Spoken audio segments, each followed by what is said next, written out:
In a quiet town, strange phone calls begin to plague the lives of unsuspecting residents. At first, they seem like normal wrong numbers, but soon, the calls take a more sinister turn. People begin to hear the voices of their deceased loved ones on the other end, reaching out from beyond the grave. The first report of a phone call from the dead comes from a young woman named Sarah, whose father recently passed away. One evening, as she sits alone in her living room, the phone rings. When she answers, the voice on the other end is unmistakable. Her father, calling from beyond the grave. At first, Sarah dismisses the call as a cruel prank, but the voice sounded so real, so much like her father, that she begins to doubt her own logic.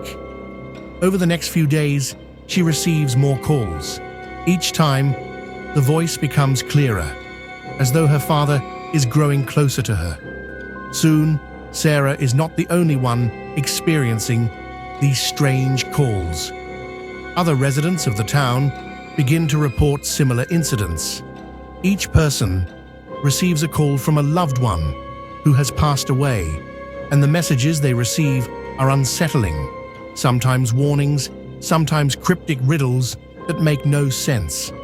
As the phone calls continue to spread, a local paranormal investigator takes an interest in the case. She begins interviewing the victims and collecting evidence, trying to determine whether these calls are truly from the dead or some form of elaborate hoax. Her research leads her to an old phone exchange system that might hold the key to the mystery. The investigator discovers that the old phone exchange system was once connected to a hospital morgue. Rumors had circulated for years that strange electrical disturbances had been reported at the exchange, but it had since been abandoned. Could this be the source of the calls from the dead? Determined to get answers, the investigator sets up a séance at the old phone exchange, hoping to make contact with the spirits responsible for the calls. As she and her team sit in the darkened room, the phones begin to ring. One by one, they answer, and each person hears the voice of someone they knew in life. But the voices are distorted, angry, and filled with sorrow. During the séance, the spirits reveal their true intentions. They are not reaching out to reconnect with loved ones. They want revenge. They claim to have been wronged in life and are using the phone lines to torment the living. The investigator realizes that the calls are part of a larger, darker plot that extends beyond the town. As the spirits grow stronger, the phone calls become more frequent and more terrifying. Residents begin hearing not only voices, but strange, otherworldly sounds, static, distorted whispers, and even the chilling sounds of people screaming. The town is plunged into fear as the dead seem to be taking over the airwaves.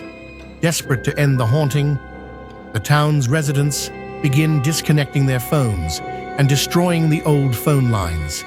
But nothing seems to work. Even disconnected phones continue to ring, and the voices of the dead grow louder. The spirits are relentless, and it seems there is no escape from their wrath. In the final moments of the haunting, the investigator receives one last call. This time, the voice on the other end is not from the past, but from the future. The voice warns her that the spirits are not finished. They will return. The call ends abruptly, leaving the investigator with a sense of impending doom. Though the phone calls have stopped for now, the town remains haunted by the memory of the strange events. People speak in hushed tones about the day the dead reached out through the phone lines, and many still believe that the spirits are out there, waiting for the right moment to return.